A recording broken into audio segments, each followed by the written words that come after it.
Farage, and we do this because I get so many questions, letters, emails, texts. It's very difficult to actually answer them all. So what we've done here today is we've advertised this earlier. You've sent in thousands of questions, and we tried to give this some sense of order by putting them into categories. What could possibly go wrong? Well, apart from a knock at the door from the Kent police, maybe they don't want me to even talk about some of these subjects. I don't know.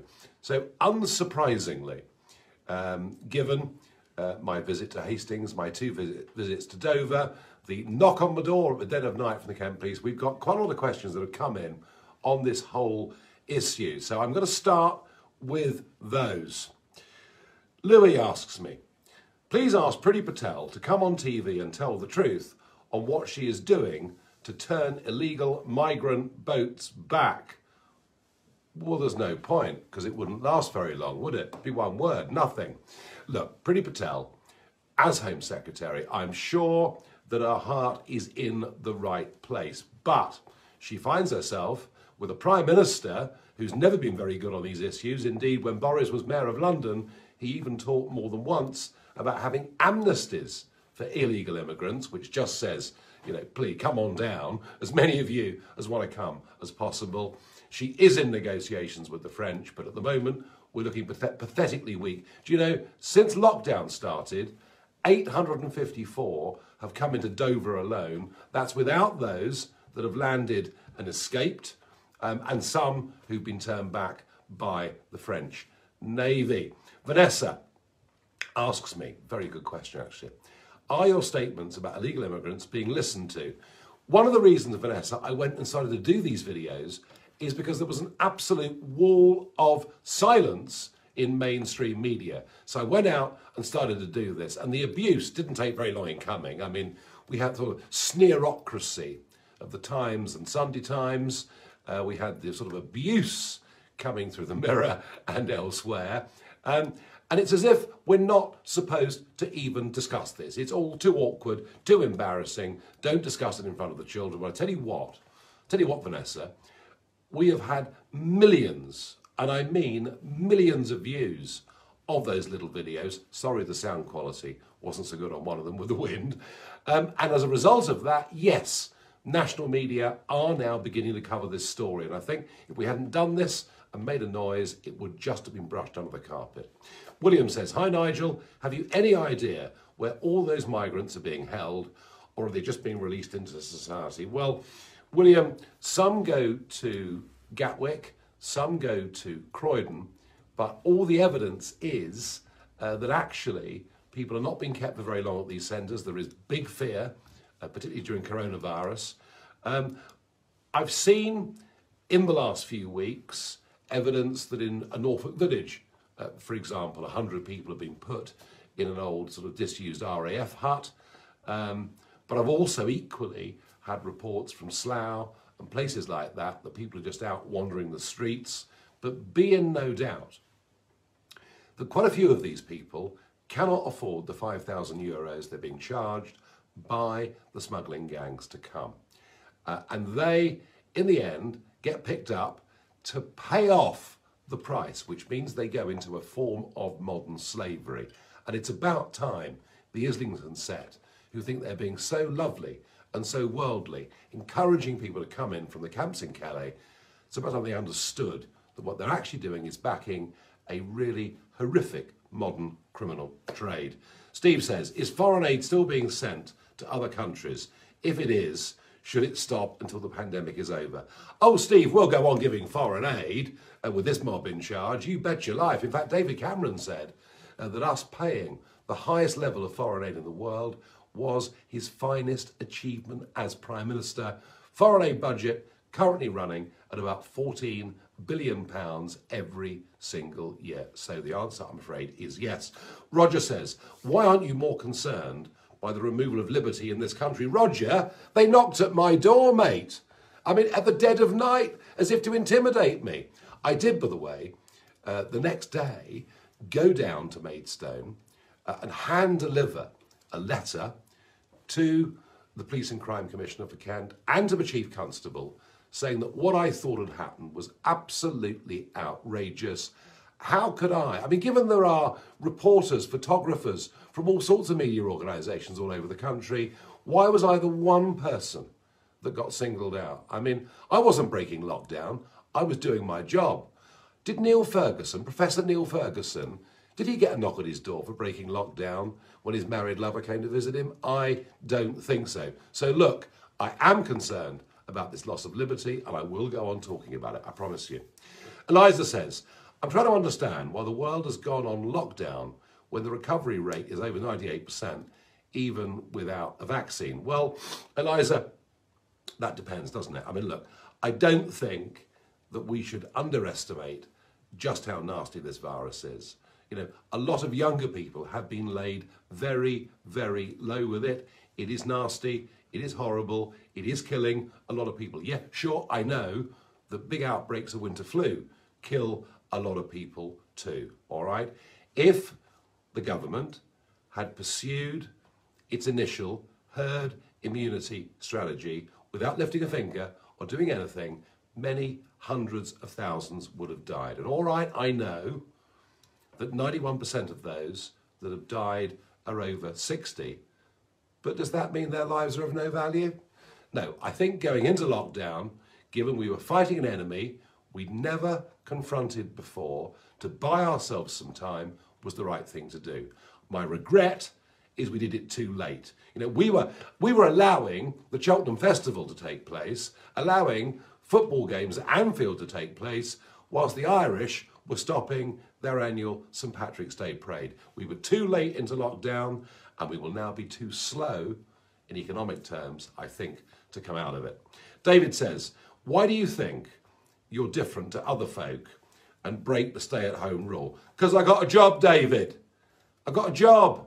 I broadcast for LBC, I write stuff for Telegraph Online, and I broadcast through this medium to people like you. I'm engaged in a national debate. And if I hadn't gone down and done this and put these videos out, we wouldn't even be talking about it. And, you know, I don't think we should be party to modern slavery in Britain. I don't think we should be increasing the risk of coronavirus coming into the country. And I'm also very, very concerned, you know, who's to say ISIS aren't coming through this route or anybody else? Okay, we got lots of you on here following this because these debates matter and you may not hear some of the answers you're going to get from me elsewhere. So please, if you think these matters are important and need a wider audience, share this video, do it now so that we can spread the message. Penny, why are France and Ireland exempt from quarantine? Well, Penny, historically we have a common travel area with Ireland. You know, we had the historic break in 1921. We've had a common travel area with Ireland ever since. I think that's understandable. France, well, I think the reason is quite simple. It's the 10,000 lorries a day that come through the Channel Tunnel, stuff full of European goods to sell into the British market. I think that's the reason why. Or it could be the Cabinet want a holiday in Dordogne. I honestly don't fully know the answer to that. Lewis says, what repercussions, if any, do you think there should be for China once we get through this crisis? Lewis, I think in terms of geopolitics, what happens between the West and China over the next year or two, it is without doubt, certainly in my mind, the most important geopolitical question since the Cold War and ultimately the fall of the Berlin Wall. It is incredible that China, despite the lies and despite everything else, are now actually benefiting from this crisis, being seen to be the good guys, you know, sending out medical masks, gowns, ventilators. I mean, none of them work, of course, because everything made in China is total and utter rubbish, but they're coming out of this as the good guys. And isn't it amazing? Anyone that criticises them is immediately accused of white supremacy, immediately accused of racism. And the problem is, what governments have we got with the guts to stand up to China in the future? And is it the European Union? Is it hell? You know, they even were forced by China to change one of the papers they'd written about the crisis. Is it Australia? Well, economically, the Aussies have become very dependent upon China, but they kept them out of Huawei, and actually Scott Morrison has sounded pretty tough. But ultimately, it's going to have to be America that leads this. And Trump, whatever you think of him, whatever you think of his handling of the crisis, whatever you think of the way he does press conferences, Trump is the guy that gets this. We need Trump to be re-elected, because on his own, Boris will not, in my view, confront this issue. What I am pleased about is we've now got voices like David Davis, Ian Duncan Smith, who are coming out very clearly saying Huawei is the most huge political error we've made in this country for years.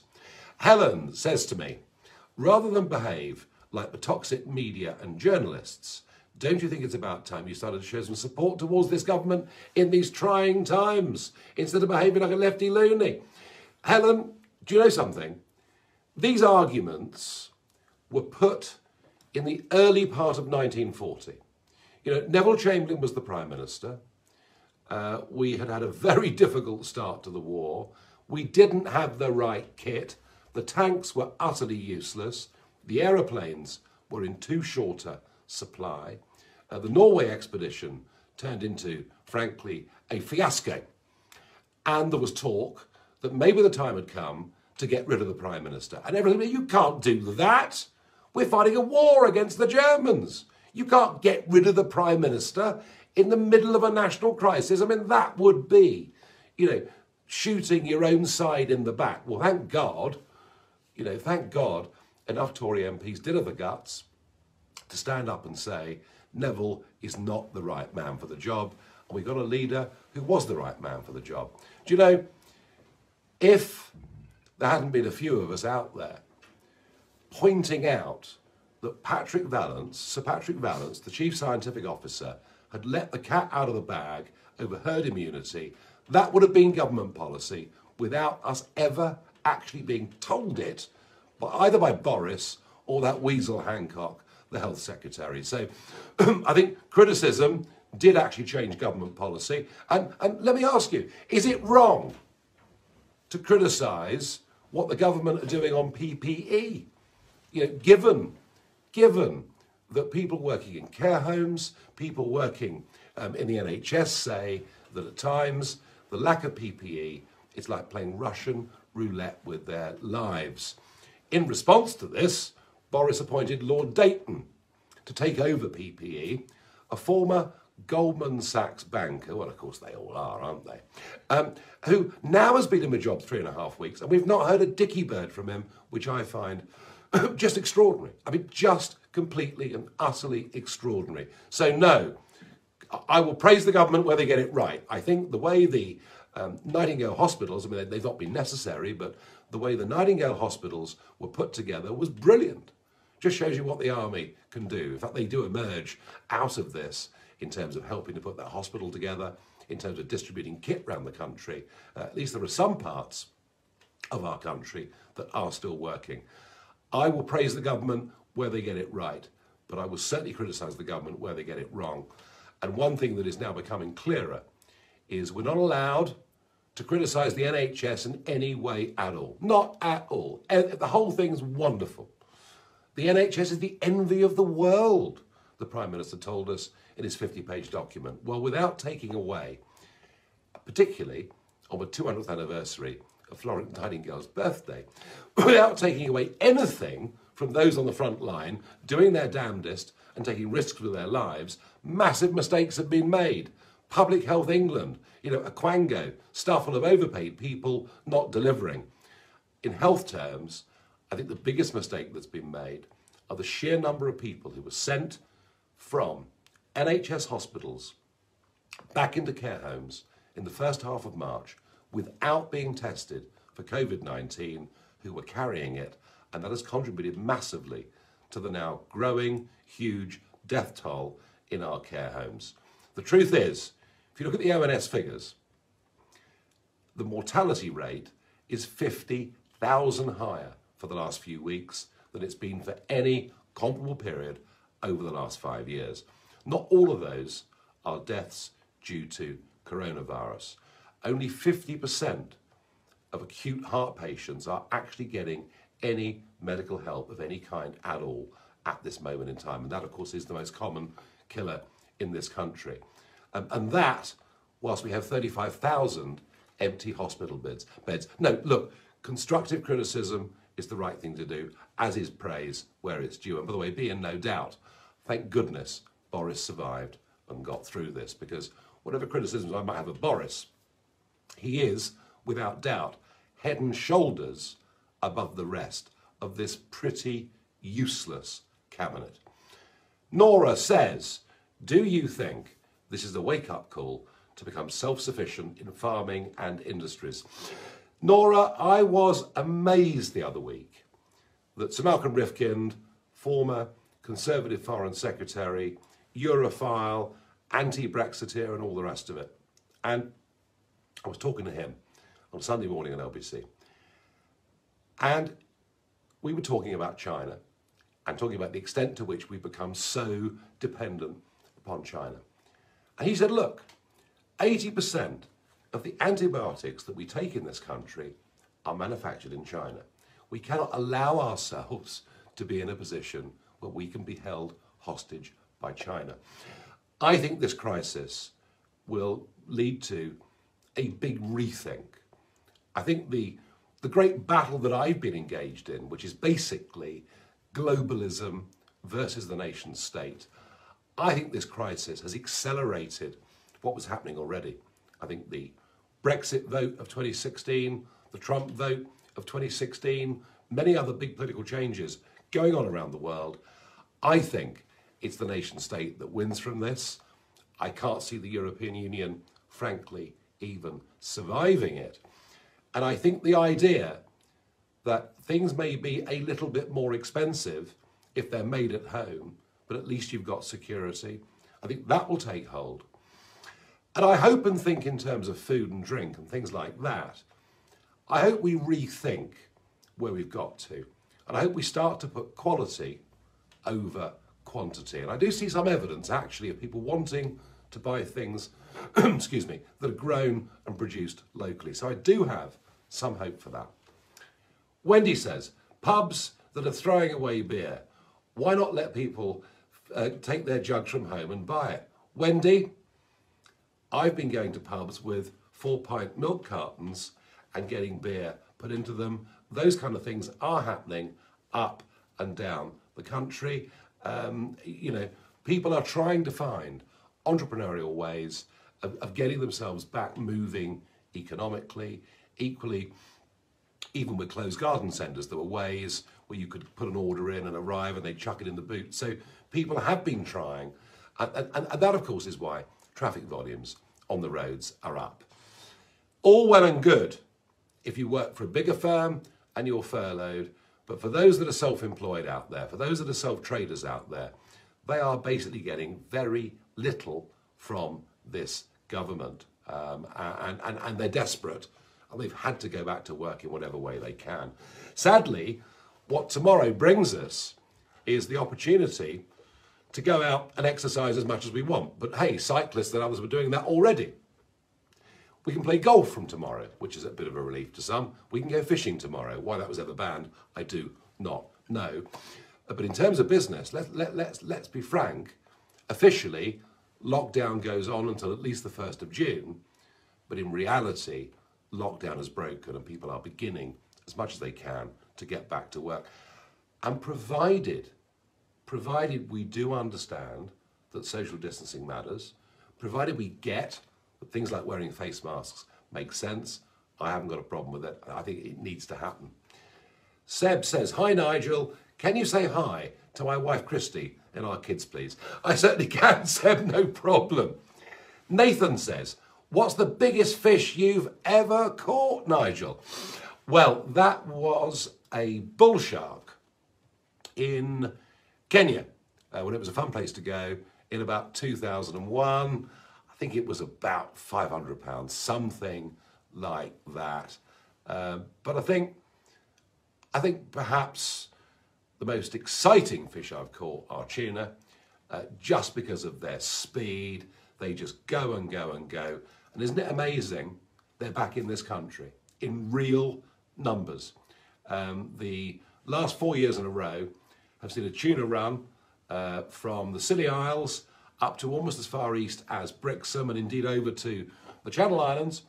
And I'm not talking about one or two fish. I'm talking about hundreds of thousands of big tuna. Now, these are worth money commercially. You know, when a good-sized tuna on the slab in Plymouth Fish Market is worth 12,000 quid.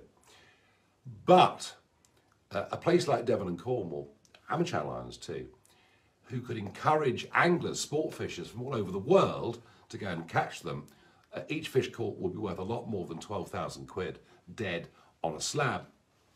And yet, under EU rules, we have zero commercial quota for landing and selling at market bluefin tuna, whereas the French, Spanish and Portuguese have about 23,000 tonnes between them, and we're banned from targeting them as anglers. Now, one or two people have been ignoring that. Indeed, I was in Cornwall last year. We hooked one by accident, you do understand. But, you know, again, part of this, getting back our coastal resources, getting back our fisheries, being able to regenerate some of these parts of the country, and environmental terms, doing absolutely no harm at all. So I'm really keen and look forward to that. Michael says, why are the kids expected to go back to school before MPs are going back to a full House of Commons? Well, it's a good point. I mean, Jacob wants everyone to go back to the House of Commons. Look, I think it's very bad for children not to be at school. It's as simple as that. And I hope they are going to go back in June, but I doubt it. I doubt it for two reasons. I think the unions will be quite resistant. And in one way, do you know what? They'll be right. Because teachers, quite sensibly and rightly, will say, have we got the right PPE equipment to do this job? And if this government is too incompetent to get PPE out to the NHS and care homes, what hope is there of getting it out to the schools as well? So I think this will all be delayed, a lot longer than perhaps many would like. Mark says, Nigel, what are your thoughts on vaccines? Well, smallpox was one of the great killers in the world. It has been eradicated by vaccines. And I know there are anti-vaxxers out there. I know there are people, very skeptical about MMR and things like this. Look, on balance, I take the view that vaccines have been a very, very good thing. I don't necessarily want Bill Gates to administer vaccines to the whole world, but on balance, I'm for them. Look, if you're enjoying this, share this video. Let's get some of these arguments out to a bigger and bigger audience. Tony says, what's your favourite pint of beer and why? What a free one, Tony, really. I've been very lucky, actually, that a lot of people over the last few years have bought me pints in pubs because they want to get a photograph with me, and so they can tell their mates. But I tend to like the lighter alcoholic beers. I tend to like the sort of lighter, hoppier type beers rather than the darker malty beers. So I'm not going to advertise particular breweries here and now, but I did, spend my drinking youth in South London, where Wandsworth did have a brewery. It's gone now, called Young's, and I guess that's what I started with, and I'm still pretty keen on it if I can get it. Paul says, I would be interested to hear what you think the government need to do to get the economy going again, with particular reference to the housing market. Well, Paul, the housing market, the private market, the commercial market are by far the biggest part of the UK economy. They're completely frozen at the moment. Commercial property, if people really do start working from home, long term, and there's no doubt that Zoom calls and all the rest of these things, this technology has been around for years. We've just chosen not to use it, really. So that it could be problematic. Housing, I don't know where the housing market is. It's down, but I'll be very surprised if it wasn't up and running again by late summer. I really, really would. Kate says, when can I see my family? Can you answer me? Because Boris couldn't.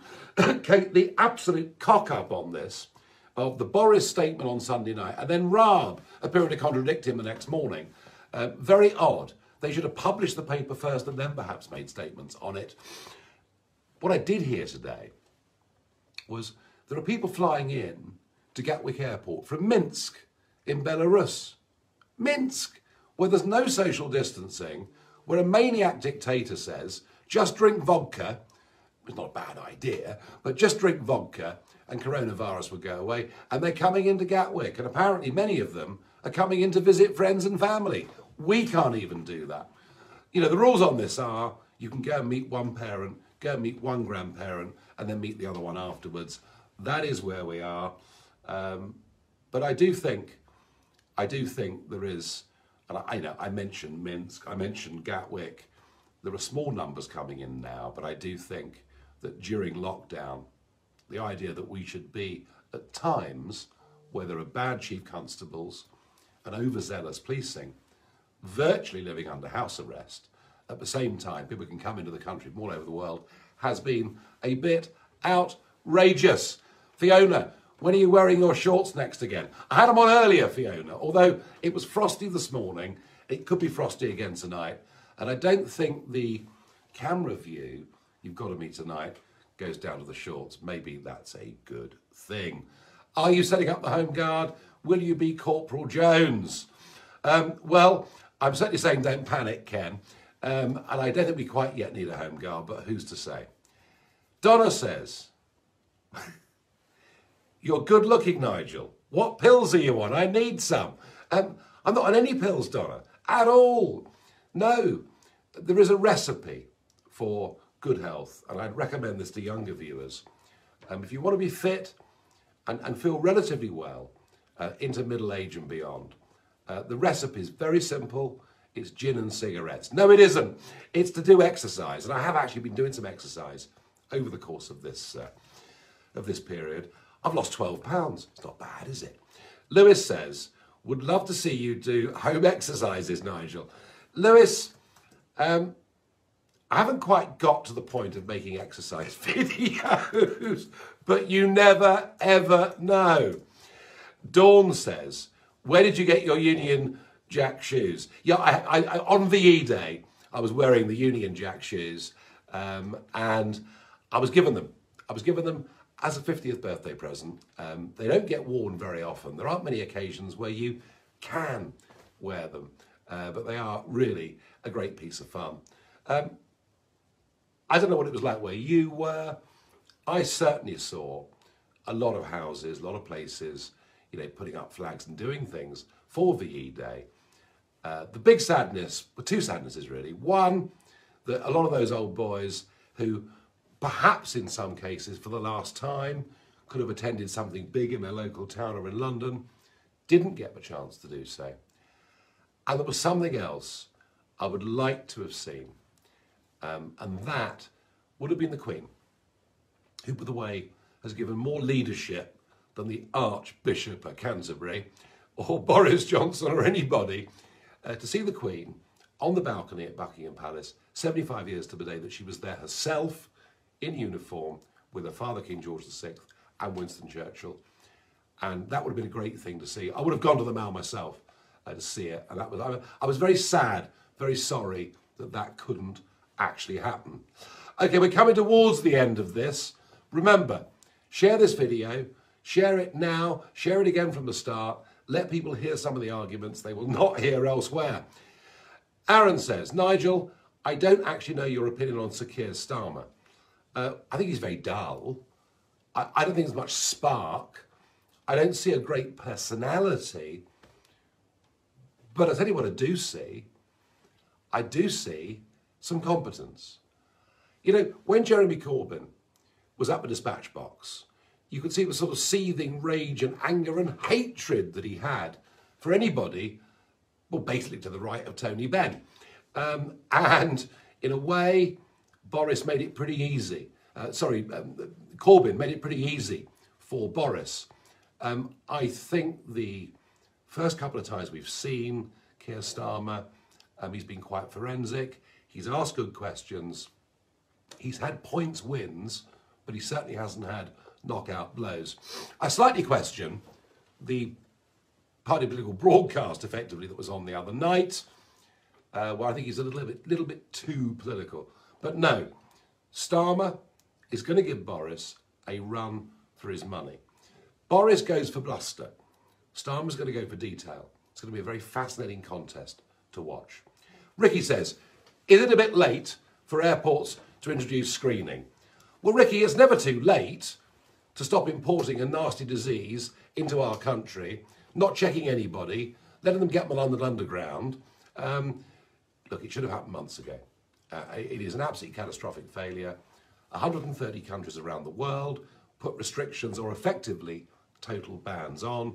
We, of the last 18 million passengers that came into our airports, 273 were quarantined. That, to me, is failure on just the most astonishing scale. Going on from here, the real secret to getting life back to some normality, which, by the way, Germany's doing. Angela Merkel, who, by the way, doesn't like me, I've sat opposite her at lunch. She looked like she'd just eaten a whole lemon. But that doesn't matter. She's running Germany efficiently and well, running it a damn sight better than we're running our country. Germany will emerge economically by far the most powerful European country. And it's about testing. It's about isolating. It's about tracing. I wonder whether Matt Hancock is up to it. Thank you for being with me this evening. Hope it's been useful. Hope it's been worthwhile. Certainly thousands of you have sent in your questions. I've done my very best to answer them. Stay safe, but do, if you can, in any way, just help do something to try and get our economy moving again. Do you know, there's a lot of people on furlough at the moment, enjoying getting 80% of their money with fewer overheads. Some of them drinking beer in the garden at midday thinking, isn't life great? But actually, a lot of them, unless we get this economy moving, will not have jobs to go back to. And that's really, really important. And don't worry, I'll be active. I'll be back in Dover within the next few days. I'll keep the campaign going. And we're going to watch Brexit because we're in negotiations now with Barnier. We have to give notice whether we're going to extend by the 1st of July. The government is saying all the right things. But if I'd trusted what Conservative governments have told me over the years, I'd never have got anywhere. Have a good evening. We will make America great again.